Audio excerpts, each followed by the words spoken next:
Hello friends, मैं अंबिका कुमारी और आप देख रहे हैं लेट्स लर्न विथ अंबिका। कैसे आप सभी? उम्मीद है बहुत अच्छे होंगे। तो एनसीईआरटी सीरीज़ हमारा यहाँ पे चल रहा है, जिसके अंदर हम ज्योग्राफी में आपको क्लास 6 से लेकर 12 तक कंप्लीट करवाने वाले हैं। क्लास 6 और क्लास 7 आपका कंप्लीट हो चुका है और हम क्लास 8 की तरफ आगे बढ़ गए हैं। क्लास 8 का चैप्टर 1 आपको कंप्लीट करवा दिया गया है। अगर आपने ये सब नहीं किया है तो आप प्लीज़ जाके पहले उसे कवर करें। आपको इस वीडियो के डिस्क्रिप्शन बॉक्स में पूरी प्लेलिस्ट मिल जाएगी जहाँ पे हम एनसीईआरटी स्टार्ट किए हैं। तो आप जाके वहाँ से उसको कंप्लीट कीजिए सो दैट कि आप सारे एक एक टॉपिक एक एक पॉइंट को आप अच्छे से समझ सकें। बहुत ही अच्छे से एनसीईआरटी में खास करके ज्योग्राफी में आपको अच्छे से डिटेल में सभी चीज़ें दी गई हैं। तो ये आपके लिए बहुत इम्पॉर्टेंट हो जाता है। तो बिना एनसीईआरटी को किए आप जो है ज्योग्राफी को कंप्लीट नहीं कर सकते हैं, किसी भी एग्ज़ाम की आप तैयारी कर रहे हो। ठीक है, तो देखिए क्या क्या इस पूरे वीडियो में आपका होने वाला है वो हम आपको पहले बता देते हैं। तो आज बहुत ही इम्पॉर्टेंट चैप्टर है आपका भूमि, मृदा, जल, प्राकृतिक वनस्पति और वन्य जीव संसाधन से संबंधित। यहाँ पे सभी बातें आपको जो है दी गई हैं, जो कि बीपीएससी आपका बहुत ज़्यादा यहाँ से क्वेश्चन पूछता है। मैं आपको दिखाती जाऊँगी। जो इम्पॉर्टेंट पॉइंट है उसको मैंने हाईलाइट कर दिया सो दैट कि आप इसके पूरे अच्छे से नोट्स बना सकें। एक बार मेहनत कीजिए, फिर आपको दोबारा मेहनत करने की ज़रूरत नहीं पड़ेगी। तो पढ़ाई हमेशा ऐसे कीजिए ताकि आपको किसी भी प्रकार की अन्य समस्या आगे ना हो। एक बार पढ़ के अच्छे से नोट्स बना लीजिए। पूरा वीडियो जब आप कंप्लीट देखते हैं तो आपका कॉन्सेप्ट बहुत अच्छे से क्लियर हो जाता है। अभी आप लिखने पर बिल्कुल भी फोकस मत कीजिएगा। अभी आपको लिखना नहीं है, ये सब कुछ मैंने हाईलाइट कर रखा है। तो ये आप जो है लास्ट में हो सकता है आपको समय मिले अभी, या समय मिले तो रात को सोने से आधा घंटा पहले आप सारा नोट्स कंप्लीट कर लीजिएगा। तो ये आपको पूरा पीडीएफ मिल जाएगा मेरे टेलीग्राम पे, तो जाके वहाँ से ज्वाइन हो जाइए। वहाँ पे ये सारा आपको मिल जाता है, तो आप आसानी से इसका जो है नोट्स बना सकते हैं। एक बार आप नोट्स मेकिंग कर लेंगे तो फिर आपको सिर्फ और सिर्फ रिवीजन करना है, फिर कुछ भी आपको कहीं लगाने की ज़रूरत नहीं है। और जिन्होंने ये कहा है कि उनको प्रैक्टिस सेट चाहिए, तो देखिए क्वेश्चन एक बार ये सारा कंप्लीट हो जाता है एनसीईआरटी, तो इसके बाद मैं आपको क्वेश्चन भी प्रैक्टिस करवाऊँगी। और जितने भी लोग ऐसे हैं जो क्वेश्चन प्रैक्टिस अभी करना चाहते हैं, तो मैंने आपको ज्योग्राफी के question practice already chapter wise करवा रखा है। क्लास 6 का, ठीक है, क्लास 6 का, 7 का, 8 का, 9 का, 10 का, ऐसे मैंने पूरा दृष्टि की बुक से आपको करवा रखा है। दृष्टि पब्लिकेशन की बुक से, वो बहुत अच्छी बुक है और उससे सारा आपका जो है कॉन्सेप्ट क्लियर हो जाएगा। बहुत सारा क्वेश्चन वहाँ से डायरेक्ट आपका पूछा गया है। तो चलिए हम आपको बता देते हैं कि क्या क्या आपको आज पढ़ाया जाएगा। तो देखिए भूमि के बारे में पढ़ेंगे कि इसका उपयोग किस किस रूप में, कितने परसेंट में, कहाँ पूछा जाता है। ये एक फैक्चुअल डेटा है जो आपका एग्जाम में आ जाता है। इसके बाद जो है हम आपसे यहाँ पे भौतिक कारक, यहाँ से सीधा सीधा क्वेश्चन जो है बीपीएससी ने उठा रखा था। स्थलाकृति, मृदा, जलवायु, इस प्रकार से जो है इन्होंने भौतिक कारक से क्वेश्चन बनाया था। तो ये आप याद रखिए कि एक एक चीज़ यहीं से आपका पूछा जाता है। तो एनसीईआरटी को बिल्कुल भी स्किप नहीं करना है। खास करके ज्योग्राफी की मैं बात कर रही हूँ, अदर सब्जेक्ट मैं आपको नहीं बोलती हूँ, लेकिन ज्योग्राफी को आप नहीं छोड़ सकते हैं एनसीईआरटी किए बिना। ठीक है, इसके बाद ही आपको अन्य चैप्टर के क्वेश्चन प्रैक्टिस में करवाऊंगी, टॉपिक वाइज करवाऊंगी। जैसे कि मृदा का अलग चैप्टर चलेगा, उसका अलग क्वेश्चन प्रैक्टिस होगा। तो अब तक चैनल पे नए हैं तो सब्सक्राइब करके बेल आइकन ज़रूर दबा लीजिएगा, तभी मेरे वीडियोस की नोटिफिकेशन आगे आपको मिल पाएंगे। और आगे बहुत सारी चीज़ें मैं आपको कराने वाली हूँ, सिलसिलेवार तरीके से सिस्टमैटिक वे में चलेंगे ताकि किसी भी प्रकार की कोई समस्या आपको आगे ना हो। तो चलिए हम आपको बता दे रहे हैं यहाँ पे। इसके बाद जो है भूमि उपयोग कारक से संबंधित चीज़ें हम यहाँ पे देखेंगे। भूमि संसाधन संरक्षण जो है यहाँ पे किस प्रकार से, किस प्रकार की गतिविधियाँ और कार्य शैली यहाँ पे रहती है, क्या क्या क्रियाविधि के अनुसार जो है आप यहाँ पे भू संकलन को रोक सकते हैं। भूमि का जो संरक्षण है यहाँ पे किस प्रकार से आप कर सकते हैं, यहाँ से भी आपका क्वेश्चन बनता है। इसके बाद मृदा से क्वेश्चन भर भर के पूछा जाता है आपका। पिछली बार भी पूछा गया, टीआरई 1 में, टीआरई 2 में, टीआरई 3 में, आपका हर एक एग्ज़ाम में मृदा से क्वेश्चन बनता है। तो ये आप याद रखिए। यहाँ पे देखिए आपका जो है मृदा परिच्छेदिका क्या होता है, यहाँ से पिछली बार भी क्वेश्चन बना है आपका। तो ये सब आपको यहाँ पे करवाया जाएगा अभी। ठीक है, बहुत अच्छे से सभी चीज़ों को हम समझेंगे। मृदा के कारक क्या है निर्माण के, बहुत बार पूछा जाता है, तो ये भी हम आपको बताएंगे।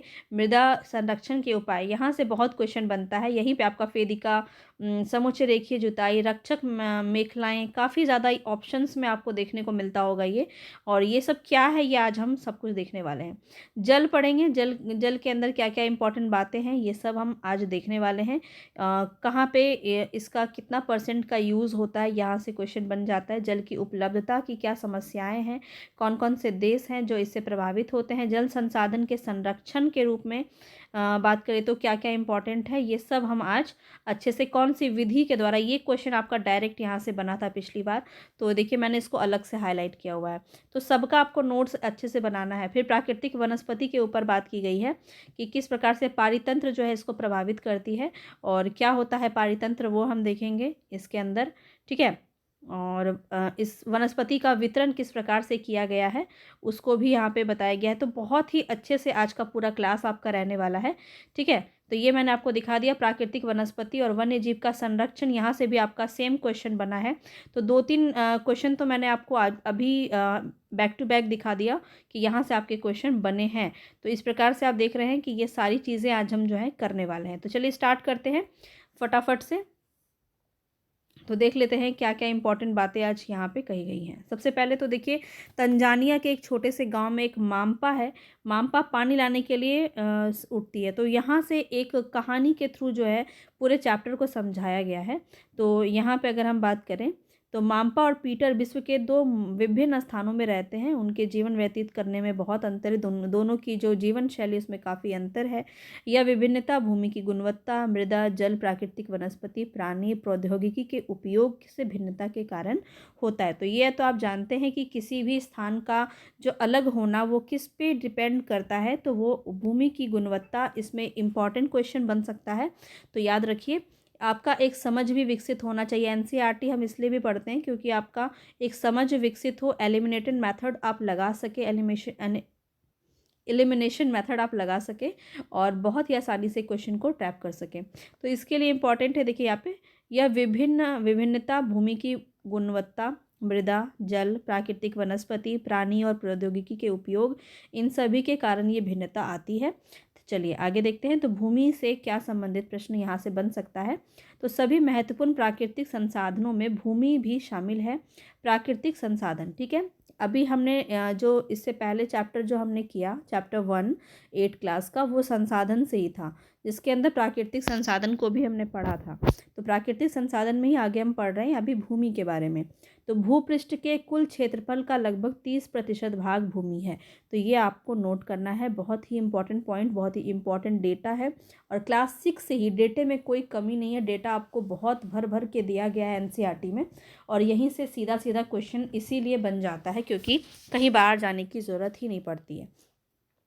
तो 30% भाग जो है वो भूमि है। यही नहीं, इस थोड़े से प्रतिशत में भी सभी भाग पर लोग रह नहीं सकते, वहाँ पे घर नहीं बना सकते, आवास योग्य भूमि जो है वो नहीं है, ठीक है।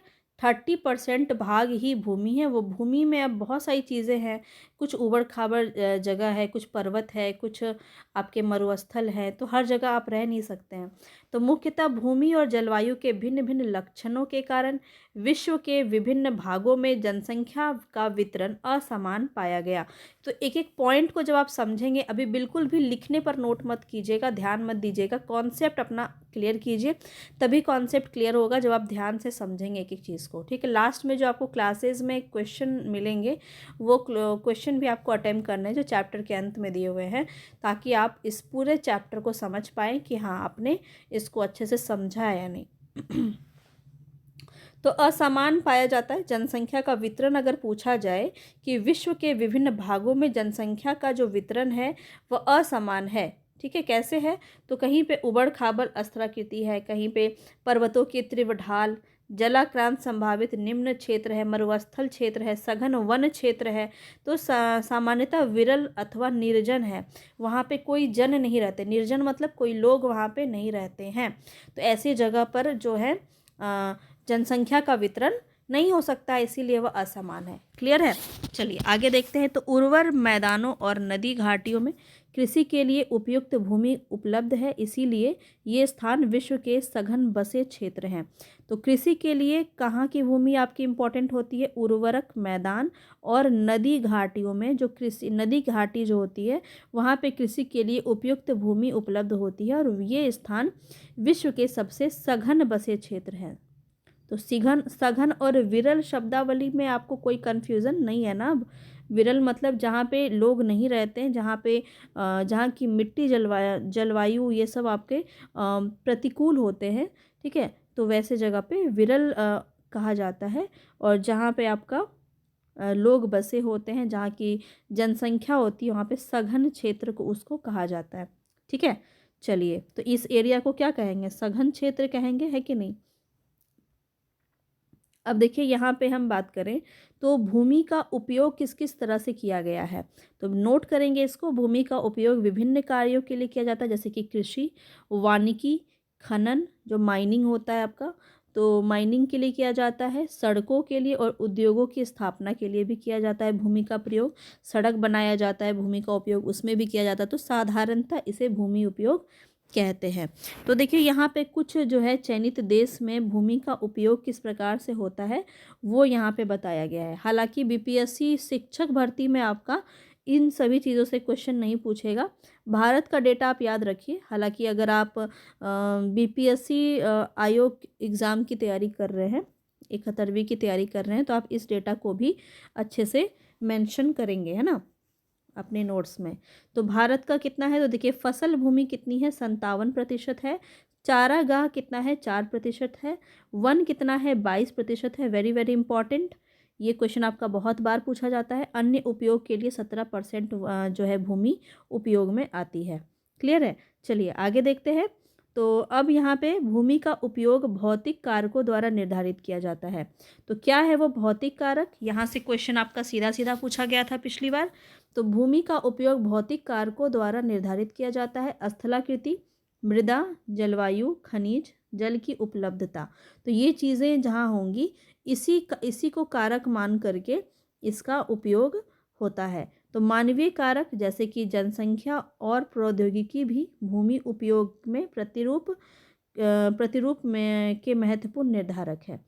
मतलब जनसंख्या और टेक्नोलॉजी भी जो है एक महत्वपूर्ण भूमिका निभाता है भूमि के उपयोग में। तो निजी भूमि और सामुदायिक भूमि के आधार पर भी भूमि को बांटा जाता है। किस किस तरह से भूमि को बांट सकते हैं वो बात यहाँ पे कही जा रही है। क्या कारक होता है, क्या आधार होता है बांटने का? तो निजी भूमि यानी कि जो प्राइवेट सेक्टर होता है, जो प्राइवेट ज़मीन होता है, एक होता है आपका जो सार्वजनिक होता है, जो सामुदायिक होता है। तो निजी भूमि व्यक्तियों के स्वामित्व में आता है, ये तो आप सभी जानते हैं कि कुछ ऐसी भूमि होती है जो आपके निजी क्षेत्र के अंदर आता है, जो आपकी अपनी ज़मीन होती है। जबकि सामुदायिक भूमि जो है वो समुदाय के स्वामित्व में आता है। जन समुदाय मतलब जो समाज होता है, समुदाय मतलब क्या होता है? समाज होता है। तो समाज में आता है। बहुत ही आसानी से आप पूरा एक एक चैप्टर ऐसे ही समझ जाएंगे, बस आपको ध्यान लगाने की ज़रूरत है और बहुत ही आसानी से आपको चीज़ें समझ में आ जाएंगी। तो स्वामित्व में होती है। सामान्य रूप से इसका उपयोग समुदाय से संबंधित व्यक्तियों के लिए किया जाता है, जैसे कि चारा, फलों, नट औषधि बूटियों को एकत्रित करना। समुदाय भूमि को साझा संपत्ति संसाधन भी कहा जाता है, इसको भी नोट करेंगे। मतलब ये साझा संपत्ति है जो सबके लिए है। ठीक है। जनसंख्या और उनकी मांग सदैव बढ़ती रहती है, लेकिन भूमि की उपलब्धता सीमित है। स्थान के अनुसार भूमि की गुणवत्ता में अंतर होता है। लोगों ने सामुदायिक भूमि पर व्यापारिक क्षेत्र बनाने, नगरीय क्षेत्रों में घर बनाने, ग्रामीण क्षेत्रों में कृषि योग्य भूमि का विस्तार करने के लिए अनाधिकृत हस्तक्षेप करना शुरू कर दिया है। आज भूमि उपयोग प्रतिरूप के में व्यापक परिवर्तन हमारे समाज में सांस्कृतिक परिवर्तनों को क्या करता है? दर्शाता है। तो वर्तमान में कृषि और निर्माण संबंधी गतिविधियों के प्रसार के कारण निम्नीकरण, भूस्खलन, मृदा अपरदन, मरुस्थलीकरण पर्यावरण के लिए बहुत बड़ा एक खतरा बन गया है इसी वजह से। ठीक है। तो ये आपको बात ध्यान में रखना है। तो ये सभी चीज़ें क्या हो रही है अभी, जो अनाधिकृत मतलब जो अपने अधिकार में नहीं है, ऐसे ज़मीन पर भी क्या हो रहा है? सामुदायिक भूमि पर क्या हो जा रहा है, व्यापारिक क्षेत्र बनाए, इंडस्ट्री वगैरह बनाया जा रहा है, नगरीय क्षेत्रों में घर बनाए जा रहे हैं। तो इस प्रकार से क्या हो रहा है, लोगों को ज़्यादातर ज़मीन जो है उपयोग में आ रहा है, इंडस्ट्रीज़ बन रहे हैं, ये आप देख रहे हैं। तो ये पर्यावरण के लिए बहुत ही ज़्यादा प्रतिकूल प्रभाव डालता है। और ये क्या चीज़ को और प्रभावित करता है, तो कृषि और निर्माण संबंधी इन सभी गतिविधियों के प्रसार के कारण निम्नीकरण, भूस्खलन, भूस्खलन मतलब जैसे भूकंप वगैरह आ जाता है, और मृदा अपरदन, मिट्टी का कटाव होता है, मरुस्थलीकरण पर्यावरण के लिए एक प्रमुख खतरा बन जाता है। भूमि संसाधन का संरक्षण किस प्रकार से होता है, इसको समझेंगे। तो बढ़ती जनसंख्या तथा इसकी बढ़ती मांगों के कारण वन भूमि और कृषि योग्य भूमि का बड़े पैमाने पर विनाश हो रहा है। ठीक है, वन भूमि क्योंकि पेड़ बहुत ज़्यादा काटे जा रहे हैं, और कृषि योग्य भूमि का भी बहुत बड़े पैमाने पर विनाश हो रहा है। इसलिए तो इससे क्या हो रहा है, प्राकृतिक संसाधन इसका विनाश हो रहा है, ये खतरे में पड़ा हुआ है। ठीक है, इसके समाप्त होने का डर यहाँ पे जो है देखने को मिल रहा है। इसलिए विनाश की वर्तमान दर को आवश्यक ही रोकना चाहिए। वन रोपण करके कैसे रोक सकते हैं, इस पे भी प्रश्न आपका बनता है, तो इसको समझिए। वन रोपण करके भूमि उद्वार, रासायनिक कीटनाशकों और उर्वरकों के विनियमित उपयोग से, अतिचारण पर रोक यानी कि पशुओं का बहुत अत्यधिक चारण पर रोक, और भूमि संरक्षण के लिए कुछ सामान्य तरीके हैं। अब देखिए यहाँ पे आपको कुछ बातें दी गई हैं, इसको भी आप भूस्खलन के बारे में जान लीजिए। ये जो देख रहे हैं आप, ये तबाही, तो भूस्खलन को सामान्य रूप से शैल, मलबा या ढाल से गिरने वाली मिट्टी के वृहद संचालन के रूप में परिभाषित किया जाता है, जैसे कि भूकंप, बाढ़, ज्वालामुखी के साथ घटित होता है। लंबे समय तक भारी वर्षा होने से भूस्खलन होता है, मतलब मिट्टी का कटाव हो जाता है अंदर ही अंदर।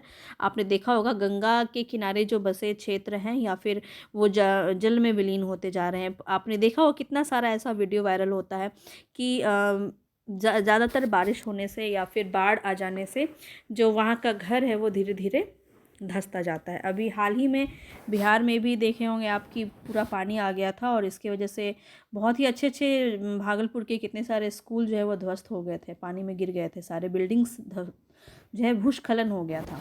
क्लियर है, तो यही होता है।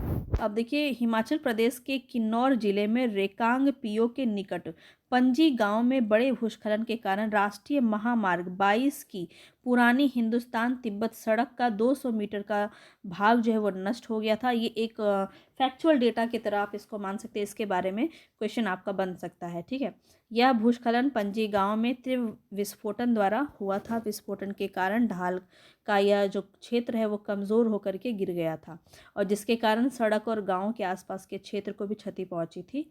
तो ये यहाँ पे, और क्या क्रियाविधि है, किस प्रकार से रोक सकते हैं, तो देखिए वैज्ञानिक प्रविधियों के विकास से हमें समझने की शक्ति मिली है, और भूस्खलन उत्पन्न होने से कौन कौन से कारक है और इसका क्या प्रबंधन हो सकता है। तो भूस्खलन को रोकने के लिए कुछ प्रविधियाँ हैं, वो आप एक बार देख लीजिए।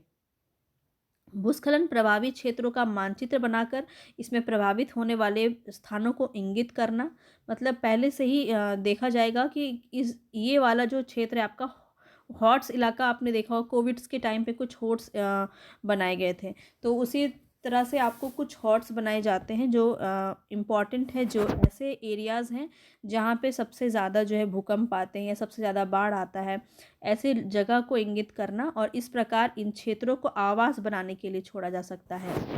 ठीक है, तो भूमि को खिसकने से बचाने के लिए प्रतिधारी दीवार का निर्माण करना, इस प्रकार से आपका जो है ऑप्शन में आ सकता है, इसलिए इसको ध्यान से समझिए। भूस्खलन को रोकने का सबसे प्रभावी तरीका है वनस्पति आवरण में वृद्धि।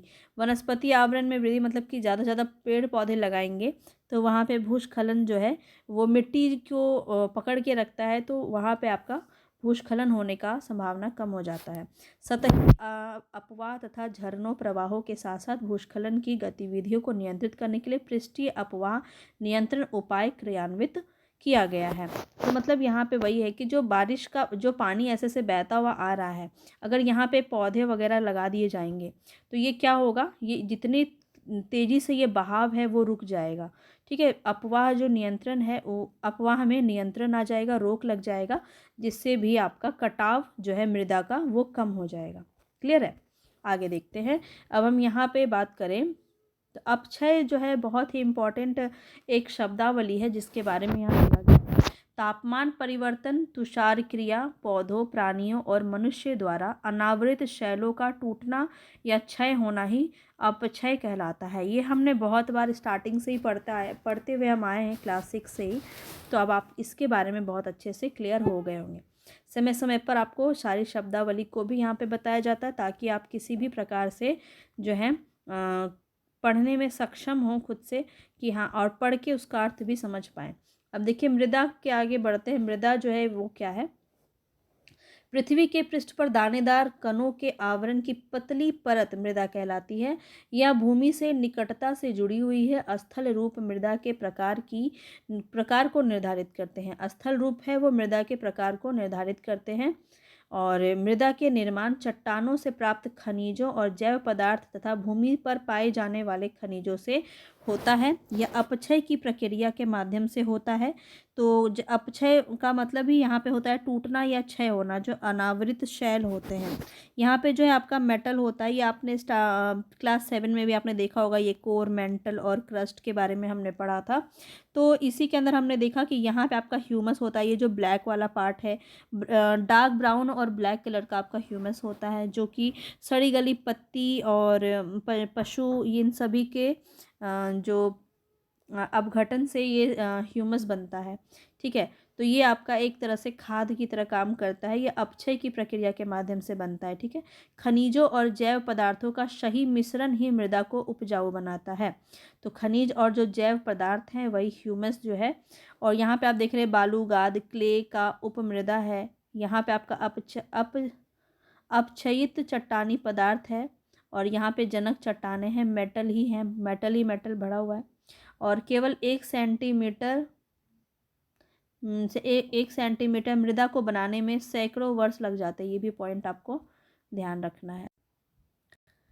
आगे देखिए यहाँ पे मृदा जो है, ये कुछ प्रमुख यहाँ पे आपको कारक देखने को मिल रहा है। यहाँ से क्वेश्चन बहुत ज़्यादा पूछा जाता है, मृदा निर्माण को प्रभावित करने वाले कारक। ठीक है, तो सबसे पहले यहाँ पे क्या है? जलवायु, तापमान, वर्षा, अपक्षय और ह्यूमस निर्माण की दर को प्रभावित करता है। और समय क्या करता है? तो मृदा परिच्छेदिका की मोटाई को निश्चित करता है। वनस्पति जात, प्राणी जात और सूक्ष्म जीव ह्यूमस निर्माण की दर को प्रभावित करता है। उच्चावच, तुंगता और ढाल मृदा के संचय को निर्धारित करता है।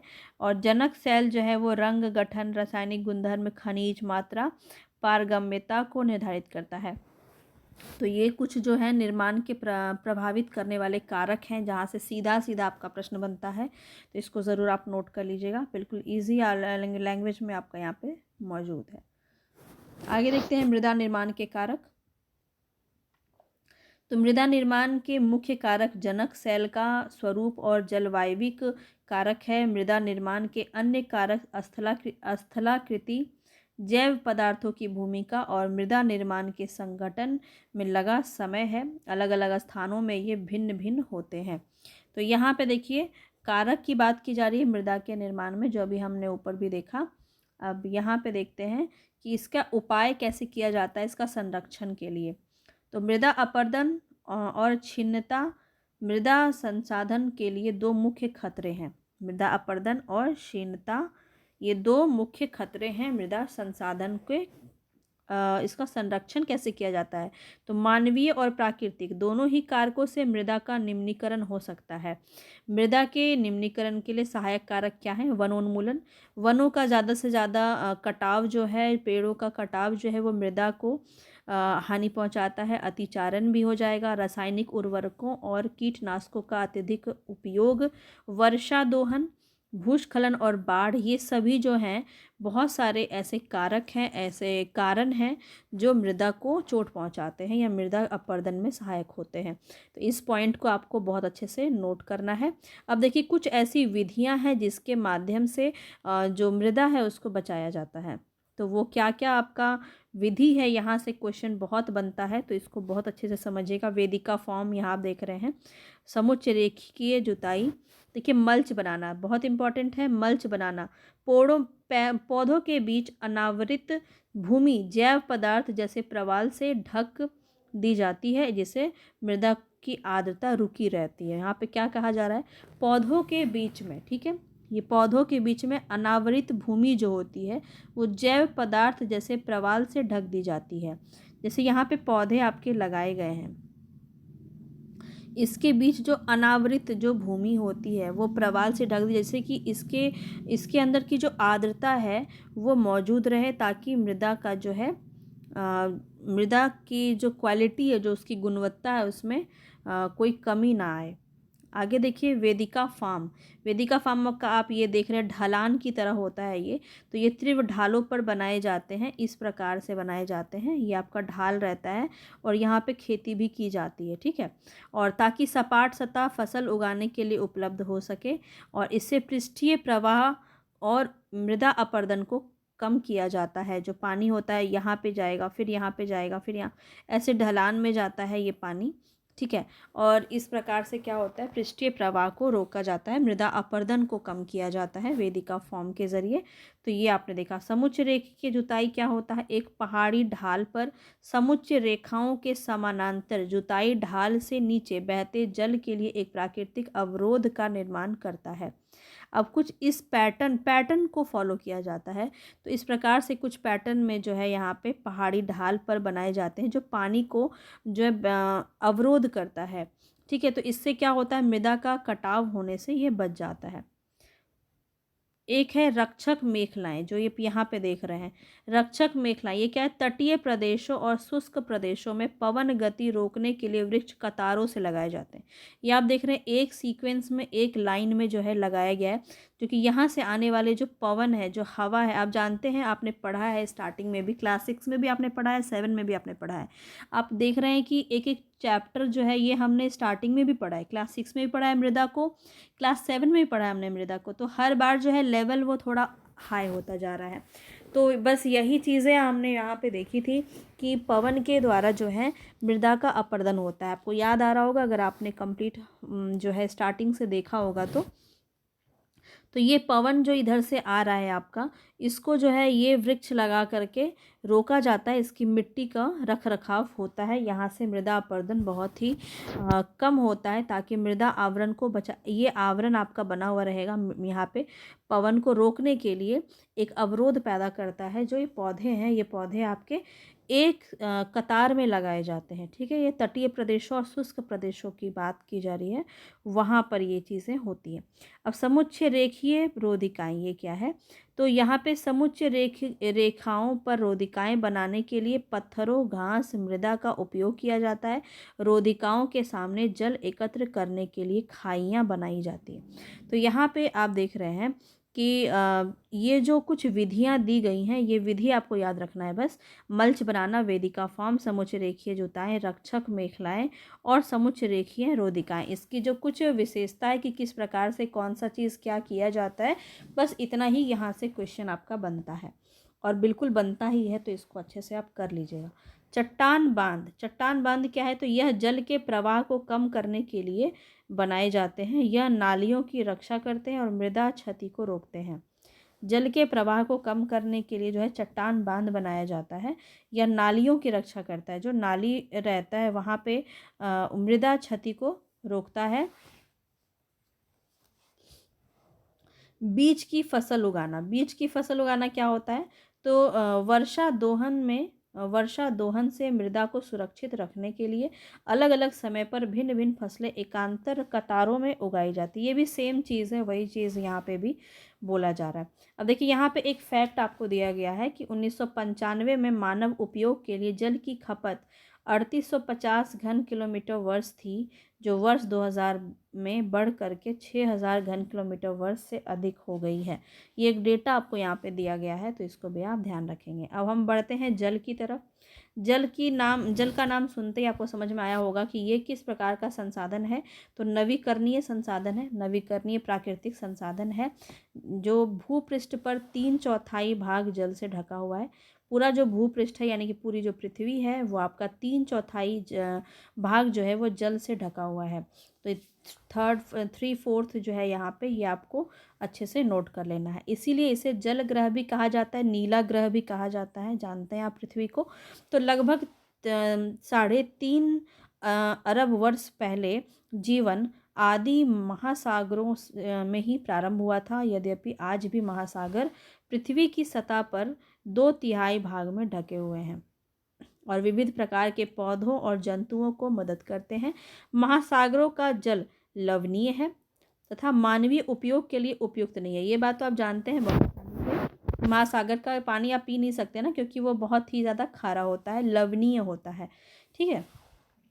और अलवण जल जो है वो केवल 2.7% ही उपलब्ध है पूरी पृथ्वी पर, जिसका लगभग 70% जो है भाग बर्फ़ और बर्फ़ की चादर और हिमानियों के रूप में है। तो यहाँ पे मैं इसको हटा देती हूँ, एक बार आप ध्यान से इसको नोट कर लीजिएगा, क्योंकि ये बहुत इंपॉर्टेंट पॉइंट है। यहाँ से क्वेश्चन आपका काफ़ी ज़्यादा पूछा जाता है। तो अलवण जो जल है वो 2.7% ही है, जिसका लगभग 70%, किसका 70%? 2.7% का 70% भाग जो है वो चादरों और बर्फ़ की चादरों और हिमानियों के रूप में अंटार्कटिका, ग्रीनलैंड और पर्वतीय प्रदेश में पाया जाता है। अपनी स्थिति के कारण ये मनुष्य की पहुंच के बाहर है। केवल 1% जल जो है वो अलवण जल उपलब्ध है, वह मानव उपभोग के लिए उपयुक्त है। यह जल किस प्रकार का जल हो सकता है? तो भौम जल, जो भूमि के अंदर जो जल होता है, नदियों का पानी, झीलों का पानी पृष्ठीय जल के रूप में वायुमंडल में जलवाष्प के रूप में पाया जाता है।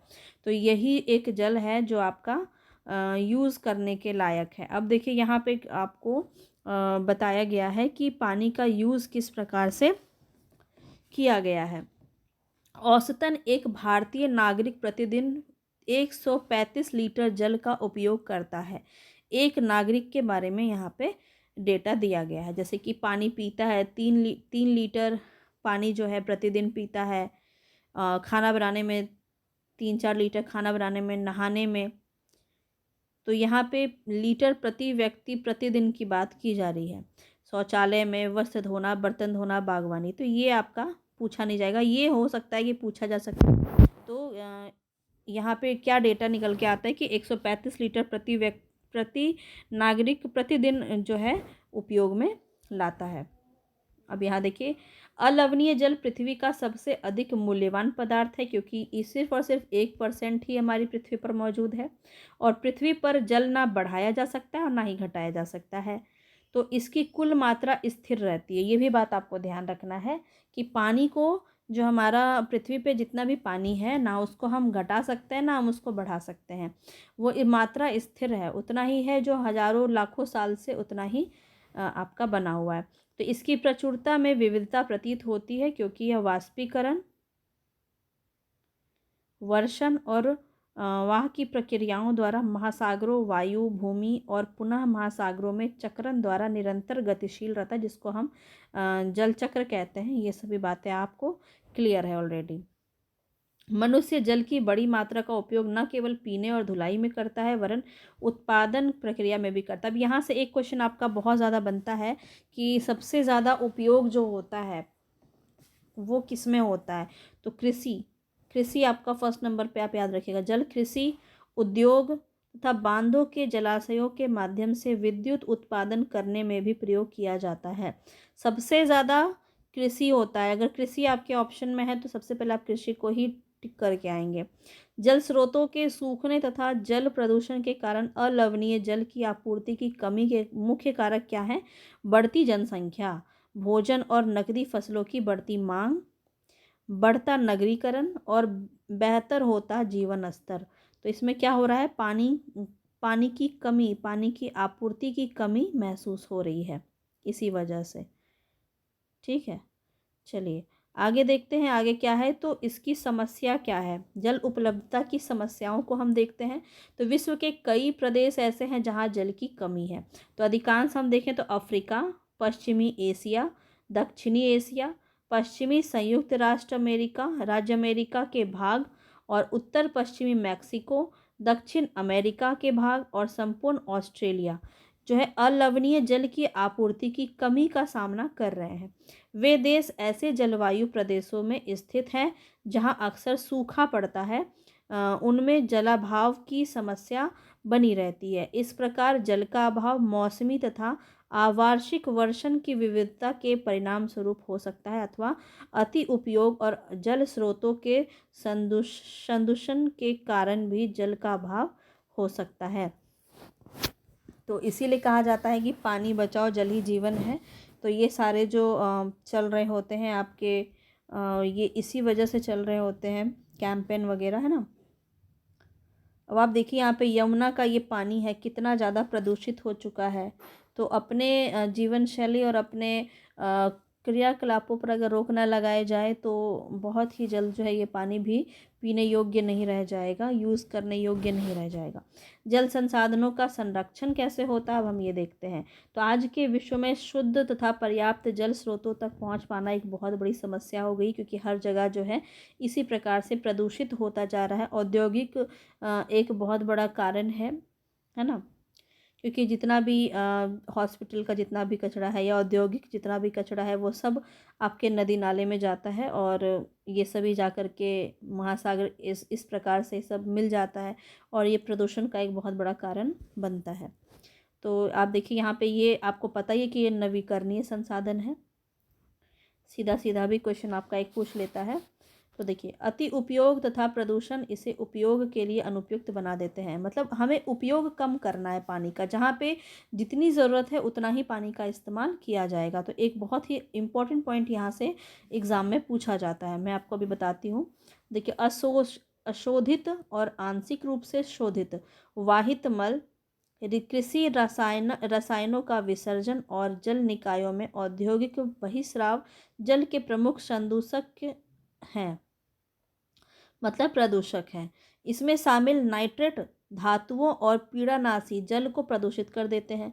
इसमें से अधिकांश रसायन जो है वो अजैव निम्नीकरणीय होने के कारण जल द्वारा मानव शरीर में पहुंच जाता है, और प्रदूषकों को जल निकायों में छोड़ने से पूर्व बहिस्रावों को उपयुक्त विधि से शोषित करके जल प्रदूषण नियंत्रित किया जा सकता है। कैसे? तो वन और अन्य वनस्पति जो है वो आवरण धरातली प्रवाह को मंद कर देते हैं, और यह भूमिगत जल को पुनः पूरित करते हैं। मतलब जब हम जितने ज़्यादा पौधे लगाएंगे उससे क्या होगा, उससे आपका जो वनस्पति वगैरह लगाने से जो धरातली प्रवाह है वो धीरे हो जाएगा, यानी कि पानी धीरे धीरे बहेगा। तो एक जो आर्द्रता है वो आपकी बनी रहेगी, जिससे आपके जो भूमिगत जल हैं वो उसमें वृद्धि होती है। ठीक है। जल संग्रहण पृष्ठीय प्रवाह को बचाने की दूसरी विधि है। जल संग्रहण यानी कि जल को इकट्ठा करना। अभी आप देख रहे हैं कि ये बहुत ज़्यादा आपका प्रचलित है कि वर्षा का पानी को भी संग्रहित किया जा रहा है और उसको यूज़ किया जा रहा है। जल का उपयोग खेतों की सिंचाई के लिए किया जाता है। जल रिसाव को कम करने के लिए नहरों को ठीक से पक्का करना चाहिए। रिसाव और वाष्पीकरण से होने वाले जल क्षति को रोकने के लिए क्षेत्र की स्प्रिंगलों से सिंचाई करना अधिक प्रभावी विधि है। स्प्रिंगल ये आप देख रहे हैं कि यहाँ से क्या होता है कि एक बहुत ही प्रेशर से पानी छोड़ा जाता है, जो यहाँ पे जो जितने भी कृषि जितने भी फार्मिंग है उसमें पानी समुचित अपने आप ही जाता रहे। ये स्प्रिंकल आपको याद रखना है। ठीक है। स्प्रिंकलर भी होता है आपका। इसके बाद डिप प्रणाली बहुत ही ज़्यादा प्रभावी होती है। वाष्पीकरण की अधिक दर यहाँ पे देखिए ड्रिप प्रणाली क्या होता है कि जैसे यहाँ पे आपके पौधे लगे हुए हैं, ऐसे ऐसे आपके पौधे लगे हुए हैं, तो यहाँ पे आपका पाइप होगा और यहाँ पे एक छोटा सा डॉट, फिर ऐसे एक छोटा सा डॉट, फिर एक छोटा सा, ऐसे पानी आपका ड्रिप होता है, एक एक बूंद जो है रिसाव होता है। तो इस प्रकार से क्या होता है कि बहुत ही कम पानी में बहुत अच्छे से सिंचाई, बहुत अच्छे से प्लांट ग्रो होते हैं। और संरक्षण की यह विधि जो है जल संसाधन को संरक्षित करने के लिए बहुमूल्य हो जाता है। आगे देखते हैं वनस्पति के बारे में अब हम बात करते हैं। तो वनस्पति जो है प्राकृतिक वनस्पति और वन्य जीवन। तो यहाँ पे क्या इंपॉर्टेंट है आपका, पहले तो आपने देखा था पहले भी कि प्राकृतिक वनस्पति वन्य जीव केवल स्थल मंडल, जल मंडल, वायुमंडल, इनके बीच का जो संकरा क्षेत्र होता है वो आपका जैव मंडल कहलाता है। जैव मंडल के अंदर आपका सब आ जाता है, स्थल मंडल, जल मंडल और वायुमंडल, ये तीनों ही आ जाता है। इतनी बातें तो आप जानते होंगे, आपने स्टार्टिंग से देखा होगा और ये सभी चीज़ें आपको क्लियर हो गई होंगी। आगे देखते हैं क्या इंपॉर्टेंट बातें और यहाँ पे कही जा रही हैं। तो सभी जीवित जातियाँ जीवित रहने के लिए एक दूसरे से संबंधित होते हैं, उस पर निर्भर करते हैं। इसे ही हम पारितंत्र कहते हैं। इस जीवन आधारित तंत्र को पारितंत्र कहते हैं। ठीक है, इतनी बातें क्लियर है। अब वनस्पति और वन्य जीवन बहुमूल्य संसाधन है। पौधे हमें क्या देते हैं? लकड़ी देते हैं। प्राणियों को आश्रय देते हैं, ऑक्सीजन देते हैं, सांस लेने में मदद करते हैं। फसलों को उगाने के लिए मृदा को सुरक्षा देते हैं। रक्षक मेखलाओं के रूप में कार्य करते हैं। भूमिगत जल संग्रह में सहायक होते हैं। हमें फल, लेटेक्स, तारपीन का तेल, गोंद, औषधीय पौधे, कागज प्रदान करते हैं। तो ये सब जो है आपका एक एक पॉइंट बन सकता है, इसको अच्छे से आप नोट कर लीजिएगा। हालांकि ये आपको पता ही होगा, नहीं भी करेंगे तो आप आराम से इसको लगा लेंगे। तो देखिए, अध्ययन के लिए अत्यधिक आवश्यक है पौधों के असंख्य उपयोग। इसमें आप बहुत कुछ और भी जोड़ सकते हैं। अब देखिए, वन्य जीवन के अंतर्गत जंतु, पक्षी, कीट और जलीय जीव के रूप में आते हैं, जो हमें दूध, मांस, खाल, ऊन प्राप्त होते हैं। कीट जैसे मधुमक्खी हमें क्या देती है? शहद देती है। फूलों के परागण में मदद करते हैं। पारितंत्र के में अपघटक के रूप में एक महत्वपूर्ण भूमिका निभाते हैं। चिड़िया अपने भोजन के लिए कीटों पर निर्भर है, अपघटकों के रूप में कार्य करती है। तो चिड़िया आपका, यहाँ से एक क्वेश्चन आपका बहुत इंपॉर्टेंट बन सकता है कि चिड़िया जो है वो क्या हो जाएगा आपका? अपघटक के रूप में कार्य करती है। और गिद्ध की अगर हम बात करें तो ये मृत जीव जंतुओं को खाने के कारण ये अपमार्जक के रूप में कार्य करता है। तो ये अपमार्जक है, पर्यावरण के लिए एक महत्वपूर्ण शोधक समझा जाता है गिद्ध। यहाँ से ये क्वेश्चन आपका डेफिनेटली बनता है। तो अपमार्जक जो है वो गिद्ध हो जाएगा, ये आपको याद रखना है। ठीक है, तो और चिड़िया सब क्या हो जाएगा? अपघटकों के रूप में कार्य करती है। ये पॉइंट आपको नोट करना है यहाँ पे। इसलिए चाहे प्राणी चाहे बड़े हो या छोटे हो, सभी पारितंत्र में संतुलन बनाए रखने के लिए अनिवार्य है। अब देखिए कैसे प्राकृतिक वनस्पति का वितरण होता है। तो यहाँ पे हम अगर बात करें तो वनस्पति की वृद्धि मुख्य रूप से तापमान, आर्द्रता पर निर्भर करती है। विश्व की वनस्पति मुख्य रूप से 4 भागों में बांटा गया: वन, घास स्थल, गुल्म और टुंड्रा। तो भारी वर्षा वाले क्षेत्रों में विशाल वृक्ष उग सकते हैं और इस प्रकार वन प्रचुर मात्रा में जल आपूर्ति वाले क्षेत्रों में ही पाए जाते हैं। जैसे जैसे आर्द्रता कम होगी वैसे वैसे टुंड्रा वाले इलाके आपको ज़्यादा देखने को मिलेंगे। तो वृक्षों का आकार, उसकी सघनता कम हो जाती है। सामान्य वर्षा वाले क्षेत्रों में छोटे आकार वाले वृक्ष और घास उगते हैं। सामान्य वर्षा वाले क्षेत्र में क्या होता है? तो छोटे आकार वाले वृक्ष और घास उगते हैं, जिससे विश्व के घास स्थलों का निर्माण होता है। कम वर्षा वाले जो शुष्क प्रदेश होते हैं वहाँ पे कंटीली झाड़ियाँ और गुल्म उगते हैं। ये आपको याद रखना है। कम वर्षा जहाँ पे होता है वहाँ पे शुष्क और कंटीली झाड़ियाँ होती हैं। वहाँ की जो पत्तियाँ हैं वही धीरे धीरे कांटे का रूप ले लेती है। इस प्रकार के क्षेत्रों में पौधों की जड़ें गहरी होती हैं। कहाँ पे? जहाँ पे कंटीली झाड़ियाँ होती है वहाँ पे जो जड़ होता है वो बहुत ही गहरा जाता है पानी की खोज में। ये सब आपने पढ़ रखा है ऑलरेडी, इसलिए मैं थोड़ा सा इसको फ्रीली पढ़ा रही हूँ। ठीक है, वाष्पोत्सर्जन से होने वाली आर्द्रता की हानि को घटाने के लिए इन पेड़ों की पत्तियां कांटेदार और मोमी सतह वाली हो जाती हैं। तो शीत ध्रुवीय क्षेत्रों की टुंड्रा वनस्पति में मॉस और लाइकन, ये 2 इम्पॉर्टेंट हैं। शीत ध्रुवीय प्रदेशों में टुंड्रा वनस्पति में अगर पूछा जाए तो लाइकन सबसे ज़्यादा पूछा जाता है। मॉस तथा लाइकन जो है ये टुंड्रा वनस्पति के अंदर आ जाएगा। वनों को उनकी पत्तियां गिराने के आधार पर भी जो है प्रायः सदाहरित वन और पर्णपाती वन के रूप में वर्गीकृत किया जाता है। ये आपको मैंने आपको वनस्पति वाला चैप्टर 7 में पढ़ाया था, तब ये हमने बहुत अच्छे से डिस्कस किया था। उसमें हरित वन क्या है, पर्णपाती वन क्या है, वर्षा वन क्या है। ठीक है, तो बहुत अच्छे से सब कुछ कराया है, उसको ज़रूर आप देखिएगा, आपको बहुत ज़्यादा हेल्प मिलेगा।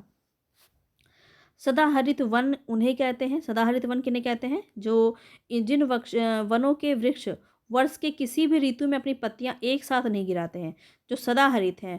ठीक है, वो हमेशा हरे रहते हैं, किसी पर्टिकुलर एक समय पर, एक ऋतु पर अपनी पत्तियां नहीं गिराते हैं। ठीक है, सदाहरित हैं, याद रहेगा। अब देखिए पर्णपाती, पर्ण यानी पत्ते जो हैं गिर जाते हैं। कैसे? तो जिनके वृक्ष वाष्पोत्सर्जन से होने वाली हानि को रोकने के लिए किसी विशेष ऋतु में अपनी पत्तियां गिरा देते हैं, तो ये आपके पर्णपाती वन होते हैं। तो इसका एक विशेषता आप इस तरह से नोट कर लीजिएगा। ये वन अधिकांश अक्षांशों में इनकी स्थिति के आधार पर उष्णकटिबंधीय अथवा शीतोष्णकटिबंधीय में वर्गीकृत किए जाते हैं। तो ये जब वनस्पति का चैप्टर 7 में पढ़ाया था उसमें और अच्छे से बताया गया है। तो ये हमने पिछली कक्षा में इस प्रकार के वनों के वितरण और उससे संबंधित प्राणी जीवन, इसके बारे में विस्तार से हमने पढ़ा था। तो आप क्लास 7 वाला कंप्लीट करेंगे ना, तो आपका बहुत अच्छे से ये वाला चैप्टर कंप्लीट हो जाएगा, इसलिए यहाँ पे इतना इसको डिस्क्राइब नहीं किया गया है। अब पिछले 2 शताब्दियों में विश्व में जितने लोग थे, इस समय उनसे कहीं अधिक लोग हैं। बढ़ती जनसंख्या के पोषण के लिए, फसलों को उगाने के लिए वनों के विशाल क्षेत्रों से वृक्ष काट दिए गए हैं। विश्व भर में वनों का आवरण तेजी से समाप्त हो रहा है, तो ये बहुमूल्य संसाधन के संरक्षण के लिए बहुत ही आवश्यक है। अब देखिए कैसे इसका संरक्षण होगा, यही मेन आपसे इस बार इस चैप्टर में बताया गया है। किसका संरक्षण, मृदा का, जल का, सबका संरक्षण किस प्रकार से किया जा सकता है। तो प्राकृतिक वनस्पति और वन्य जीवन का संरक्षण देख लेते हैं। तो आपको पता है कि वन हमारी संपदा है और पौधे जंतुओं का आश्रय प्रदान करते हैं, साथ ही पारितंत्र को भी सुरक्षित रखते हैं। जलवायु में परिवर्तन मानव हस्तक्षेप के कारण पौधों और जंतुओं के प्राकृतिक आवास नष्ट हो रहे हैं, मतलब बहुत सारे पौधे जो हैं वो काटे जा रहे हैं, जिसके अंदर जो है जंतुओं के जो आवास है वो भी नष्ट हो रहे हैं। बहुत सी जातियां असुरक्षित और संकटपूर्ण स्थिति में है, कुछ लुप्त होने के कगार पे हैं। तो वनोन्मूलन, मृदा अपरदन, निर्माण कार्य, दावानल और भूस्खलन, ये सारे कुछ कारक हैं जहाँ से वनस्पति जीवन और जो वन्य जीवन है वो आपका प्रभावित हो रहा है। ठीक है, ये लुप्त होने का एक प्रमुख कारण, ये सब आपको ब्लैक बग ये आप देख रहे हैं, ये भी लुप्त होने के कगार पे है। तो ये भी देखिए, यहाँ से आपका एक क्वेश्चन बन जाता है कि कौन सा ऐसा पक्षी या कौन सा ऐसा पशु है जो लुप्त होने के कगार पे है या रेड जोन में है, या आप और ऊपर लेवल पे जाएंगे तो आप पढ़ेंगे कौन सा होता है आपका रेड जोन, क्या होता है आपका जो अभिप्राय है, लुप्त प्रजाति है, लुप्त प्राय क्या होता है। ठीक है, ये सब आप आगे फिर पढ़ेंगे। तो अभी आपको यहाँ पे थोड़ा थोड़ा धीरे धीरे डिस्कस किया जा रहा है। एनसीईआरटी की ये बहुत अच्छी खूबी है कि आप धीरे धीरे जो है चीज़ों को पढ़ेंगे, एक बार में आपको हाई चीज़ें समझ में नहीं आएंगी, इसलिए आपको स्टार्टिंग से देखना है और चीज़ों को धीरे धीरे समझना है। आज की मुख्य चिंताओं में से एक है अनाधिकृत शिकार करने की संख्या का बढ़ना, मतलब अधिकार ना होते हुए भी शिकार करना। तो इसमें क्या हो रहा है, बहुत सारी स्मगलिंग हो रही है, आपको पता होगा चंदन की स्मगलिंग। ठीक है, जैसे कि हाथी के दांत का स्मगलिंग हो रहा है, सींगों का स्मगलिंग हो रहा है, नाखून, दांत, पंख, ये सब बेचे जाते हैं, खाल, चमड़ा पशु का। तो ये बहुत ही ज़्यादा धड़ल्ले से ये सभी चीज़ें हो रही हैं, स्मगलिंग हो रहा है, जिससे जो है ये सभी आपके जो प्रजाति है वो लुप्त होने के कगार पे हैं। इसमें आपका आ जाएगा चीता, शेर, हाथी, ब्लैक बग, मगरमच्छ, दरियाई घोड़ा, हिम तेंदुआ, शुतुरमुर्ग और मोर, ये सभी हो जाएंगे। इनका संरक्षण जागरूकता बढ़ाकर किया जा सकता है। तो कैसे हो सकता है, राष्ट्रीय उद्यान बनाए गए हैं इसके लिए, राष्ट्रीय उद्यान, वन्य जीव अभ्यारण्य बनाए गए हैं, जैव मंडल निचय हमारी प्राकृतिक वनस्पति और वन्य जीव को सुरक्षित रखने के लिए बनाए गए हैं। संकरी घाटियाँ, कौन कौन से वो वन्य जीव अभ्यारण्य है, ये सब कुछ आपको कराया जाएगा बहुत अच्छे से। तो बस आपको ध्यान से पढ़ते रहना है। घाटियों, झीलों, आर्द्र भूमि का संरक्षण मूल्यवान संसाधन नष्ट होने से बचाने के लिए आवश्यक है। तो यहाँ पे क्या आपका इम्पोर्टेंट है, अनेक पक्षियों और जीव जंतुओं के अंधाधुंध शिकार के कारण ये विलुप्त होते जा रहे हैं या विलुप्त होने के कगार पर हैं। तो प्रादेशिक और सामुदायिक स्तर पर जागरूक कार्यक्रम चलाया जाना चाहिए। सामाजिक वानिकी बहुत इंपॉर्टेंट है, सामाजिक वानिकी इसको नोट कीजिए, संरक्षण वाले पॉइंट डाल करके इसको नोट करेंगे आप। सामाजिक वानिकी, वन महोत्सव को प्रोत्साहित करना चाहिए, स्कूल के बच्चों को पक्षी दिखाने, प्राकृतिक कैंप में ले जाने के लिए प्रोत्साहित करना चाहिए, और इस प्रकार से इसको दिखाया गया है। भारत में शेर, चीता, हिरन, भारतीय सारंग, मोर को मारने पर प्रतिबंध लगाया गया है, बैन लगाया गया है। तो ये भी आपका जो है एक इम्पॉर्टेंट पॉइंट यहाँ पे बोला गया। जैसे CITES एक अंतर्राष्ट्रीय आपका पार्टी है जिसमें the conservation of international trade in endangered species of wild fauna and flora, ये आपका पूरा है CITES का फुल फॉर्म। इसकी स्थापना की गई जिसमें प्राणियों और पक्षियों की अनेक जातियों की एक सूची तैयार की गई है और उस पर प्रतिबंध लगाया गया है। ये विश्व तौर पे आपका किया गया है। ठीक है, और ये इसको बनाए रखना आपका नैतिक कर्तव्य है। यहाँ आप देख रहे हैं काजीरंगा राष्ट्रीय उद्यान का हाथियों का झुंड यहाँ पे दिखाया गया है, तो इसको आप एक बार ध्यान से पढ़ लें। तो CITES जो है आपका सरकारों के बीच एक अंतर्राष्ट्रीय समझौता है। इसका उद्देश्य यह सुनिश्चित करना है कि वन्य प्राणी और पौधों पौधों के नमूनों के उन अंतर्राष्ट्रीय व्यापार से उनके जीवन को कोई खतरा नहीं है। मोटे तौर पर पशुओं की 5,000 जातियाँ और पौधों की 8,000 जातियाँ रक्षित की गई हैं। इसमें आपके कुछ इंपॉर्टेंट है, जैसे भालू, डॉल्फिन, कैक्टस, प्रवाल, ऑर्किड और एलो, ऐसे कुछ उदाहरण दिए गए हैं। तो ये आपको एक डेटा दिया गया है, इसको भी आप अच्छे से नोट कर लेंगे। तो ये था पूरा आज का आपका चैप्टर। आपको आई होप बहुत अच्छा लगा हो, समझ में आया हो। तो बताइएगा ज़रूर कमेंट बॉक्स में, ताकि मुझे भी पता चले। और इसके जो क्वेश्चंस हैं इसको आप ज़रूर लगाइएगा, ठीक है। यहाँ पे आपको कुछ MCQs क्वेश्चन दिए गए हैं, इसको आप अटेम्प्ट करेंगे और साथ ही साथ मिलान वाले क्वेश्चंस को भी अटेम्प्ट करेंगे, तो आपको समझ में आएगा कि ये चैप्टर आपको समझ में आया कि नहीं। इसको ज़रूर करके कमेंट बॉक्स में इसका आंसर मुझे कीजिएगा। मिलेंगे नेक्स्ट वीडियो में चैप्टर 3 के साथ, और जल्दी से इसको ख़त्म करेंगे। इसके बाद हम टॉपिक वाइज क्वेश्चन प्रैक्टिस भी बहुत सारा करेंगे। पूरा कंप्लीट करना है, आपको पता है कंपटीशन कितना हाई है, तो उसी हिसाब से आज इस बार हम पढ़ाई कर रहे हैं। बिल्कुल थ्योरी भी करेंगे, उसका प्रैक्टिस भी करेंगे, सब चीज़ें आपको कराई जाएंगी। बस आपको चैनल पे जुड़े रहना है और ज़्यादा से ज़्यादा लोगों तक शेयर कीजिए। बस आपको इतना ही करना है, पैसा नहीं लगता है इसके लिए, बिल्कुल फ्री में सभी चीज़ें कंटेंट करवाई जा रही है आपको उपलब्ध, और बस आपको मेरे साथ जुड़े रहना है। मिलेंगे नेक्स्ट वीडियो में, तब तक के लिए धन्यवाद।